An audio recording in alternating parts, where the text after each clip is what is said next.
Hello students, today we are going to identify and test various electronic components like resistor, capacitor, diode, LED and transistor. So, resistor is an electrical component that limits or regulates the flow of electrical current in an electronic circuit. This is the symbol of fixed resistor and the unit of resistor is ohms. This is a resistor, so it is a two-terminal bidirectional component.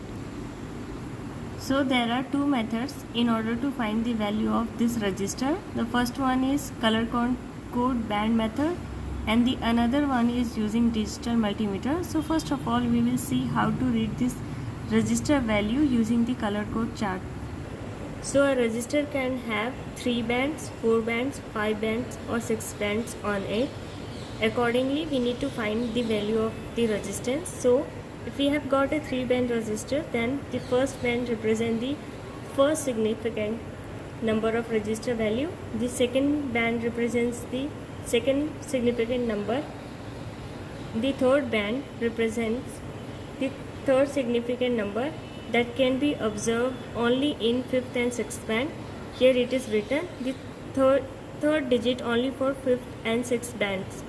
Now the fourth band represents the multiplying factor and the fifth band represents the tolerance, and if we have 6 band then the 6th band represents the temperature coefficient. Let's see a color code of a resistor. Here I have got a resistor which has the first band as brown, the second band as black, the third band as red and the fourth band as golden. So using the resistor color code chart we will find what is the value of this resistor. Here for brown we will take the first significant value, that is 1, black will be 0, then red is into 100 and golden has a tolerance of 5%. So for this resistor we have got the value as 1000 ohm with 5% tolerance, that is equal to 1 kilo ohm. Now let's read the value of the same resistor using digital multimeter. So this is the digital multimeter. I will point my knob to the ohm, that is here from 200 to 2M we have got, that is 2 mega. All the points are going to read the resistor values, that is shown here as ohm. As we have got the value of resistor using the color code as 1 kilo ohm, so here I will now point my knob to 2K and see what is the value of the resistor. So as I have said, it is a bidirectional component, so I can put my probes on either of the side. See, I am getting 0.992.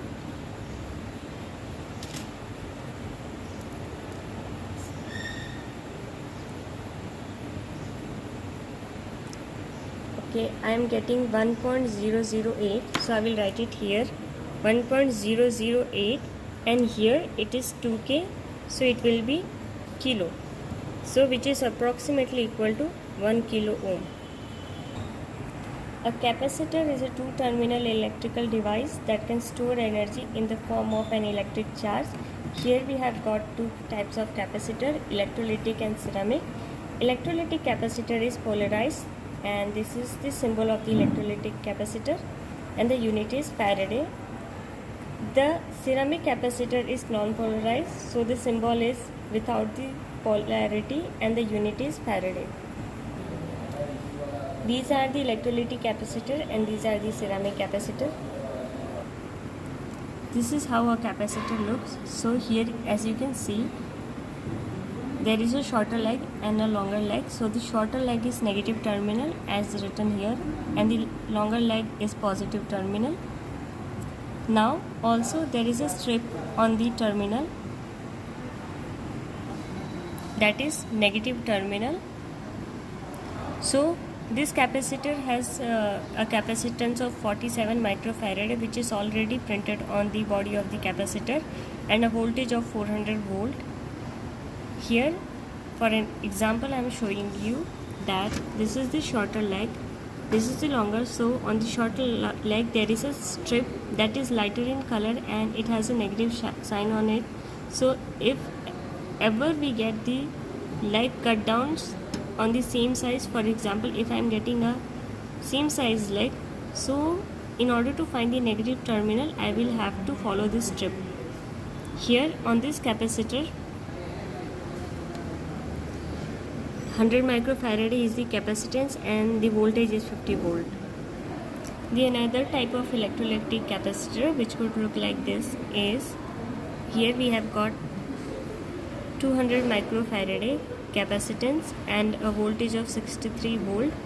This is the negative terminal, this is the positive terminal, and on this tolerance is also mentioned and temperature coefficient is also mentioned. So there can be more details on the electrolytic capacitor which is already printed on the body of the capacitor. This is the ceramic capacitor that is unpolarized, so we don't have the positive and negative terminal for this ceramic capacitor. The ceramic capacitor has details on it, as here it is 500 which is the capacitance. In ceramic capacitor we need to know that if it is written 500, which means it is 500 picofarad, always it is in picofarad, and here the tolerance is 5% and the 500 volt is the voltage of this capacitor. There can be another type of ceramic capacitor which may have more details on it. Here 2G indicates the maximum voltage, 103 represents the capacitance and G represents the tolerance. So here I will explain you how to read the capacitance with this 103. As you can see 103, we need to take the first two digit as our significant value, that is 10, and the third digit goes to the power of 10, that is 10 raised to 3. So it becomes 10,000 picofarad, because I have mentioned the ceramic capacitor is always in picofarad. So it will turn out to be 0.01 microfarad. Now let's know what does this 2G means. It is the maximum voltage. So from the capacitor reading chart we can find that maximum operating voltage can be found with this code. So here 2G means 400. So here the capacitance is of 0.01 microfarad and the voltage of this capacitor is 400 volt, and the tolerance that is indicated with J. So here the code J indicates plus or minus 5%. So the tolerance is plus or minus 5% for this particular capacitor. This is a PN junction diode. So it is a two-terminal unidirectional components. That is, it operates in forward bias only. So the current flows from anode to cathode, that is positive to negative. This is how an actual PN junction diode looks like. This is the PN junction diode. Here, in order to know the anode and cathode, we will see a silver ring on one side of the one terminal of the diode. That silver ring is the cathode, so the another side is anode. This is the symbol of a PN junction diode. From this symbol, the anode is identified as to be written on this side, and the cathode is identified as this straight line drawn on the end of a diode symbol. In order to read the value of forward this diode, that is, we are going to read the forward voltage of this PN junction diode. I will take the knob of my digital multimeter to the symbol of the diode. So I will place my knob indicating the symbol of the diode, and here it is very important to connect the red probe, that is my voltage or ohms, and the black probe is the ground. So red probe is to be connected to the anode and the black probe, that is the ground, is to be connected to the silver strip, that is the cathode. So I'm getting 0.6 as my voltage, as you can see. So here 0.6 volt is the forward bias voltage of my diode. Also, one thing is to be noted that if you will see around this PN junction diode, you will find out that there is a number written on it, that is 1N4007. So if you will search this number on Google, you will find a datasheet in which all the details of the diode is mentioned. There it will be mentioned as the forward voltage is 0.6 volt.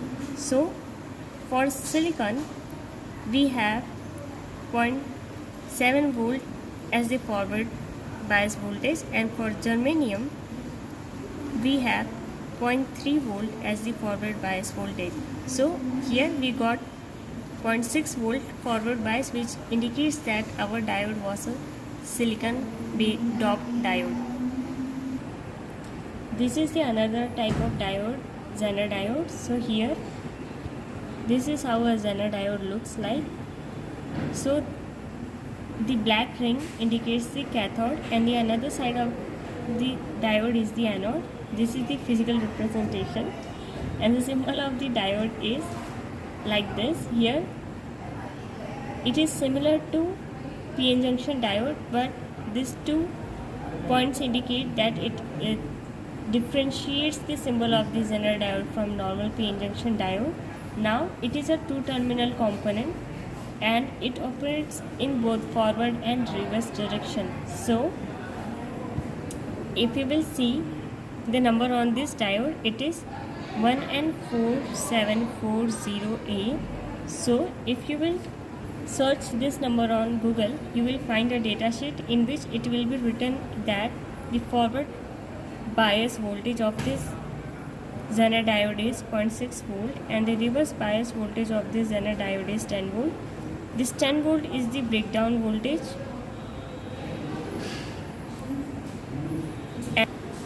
and this 0.6 volt is the cut-in voltage.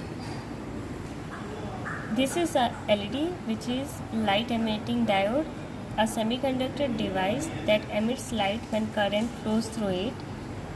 The symbol of LED is like normal PN junction diode, where the arrow is drawn away from the LED, which will indicate the light emitting diode. So the anode of the LED is the longer leg and the shorter leg is the cathode of the LED. Also, from the flat surface we can know that the flat surface is the cathode and the curved surface is the anode. Here this is the shorter leg, so it is the cathode, and this is the longer leg, so this is the anode of the LED.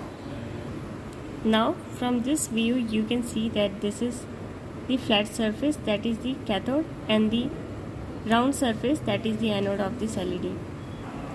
In order to check whether the LED is working or not, we will take our knob again to the diode symbol, because LED is a light emitting diode. Here we will connect the longer leg is the positive, so I will connect longer leg with my red terminal of the probe, and the shorter leg is the cathode, so I will connect it with the black probe, and as you can see that LED glows. For the another LED, as you can see LED is glowing. Now if I will connect the LED in opposite direction, as you can see it is not glowing, which means that I have connected the probes on the wrong terminal. Also, if I am even connecting it to the right terminal, it might not glow if the LED is not in working condition. This is a transistor. So a transistor is a semiconductor that regulates or controls current or voltage flow, in addition amplifying and generating these electrical signals and acting as a switch or gate for them. So this is the how our transistor looks like. The flat surface, this is the curved surface, and it is a 3-terminal device. So an actual transistor looks like this. Here In transistor, we have got three terminals as base, collector and emitter. In order to know the three terminals correctly, first of all, you need to point your transistor facing yourself, that is the flat surface as C. So this is the C. Here we have got three terminals. So the one that ends at C is the collector, the middle terminal is the base, and the last terminal is the emitter. This is how you can identify for this particular transistor, that is BC547. There are two types of transistors as NPN and PNP. So on the NPN transistor you will find a number as BC547, and on the PNP transistor you will find the number as BC557. So NPN transistor, base, collector, emitter, both the transistor has the same terminals. The thing that differentiates both the transistor symbol is that in NPN transistor the current flows out of the transistor, that is the arrow is drawn. This arrow indicates the current, so it is drawn. So in a way you can say that in NPN transistor the current arrow is pointed outward, and in the PNP transistor the arrow is pointed inward. So using digital multimeter, let's find out the type of transistor, that is whether the transistor is NPN or PNP. Here I will point my knob to HFE, and here you can see it is shown as NPN and PNP, and we have got this emitter, collector, base and emitter ports. So as I have told you, I will face this towards myself, and the C indicates collector. Then between base and the emitter I will put this in my NPN first of all, and here I am getting 344, that is my gain, that is the beta value for my transistor, which indicates that this is the NPN transistor. Now if I will put the same transistor to PNP knob, as you can see I am not getting any value, so it indicates that my transistor, if my transistor is put in this wrong place, then the digital multimeter will not be able to show any value. So if I am putting it in the correct way, it will show me the beta value. Now let's see for the another transistor. I am putting this transistor in the PNP, and I am getting 4167 value as my beta value, that is this transistor is the PNP transistor. This is how you can identify the type of transistor using digital multimeter.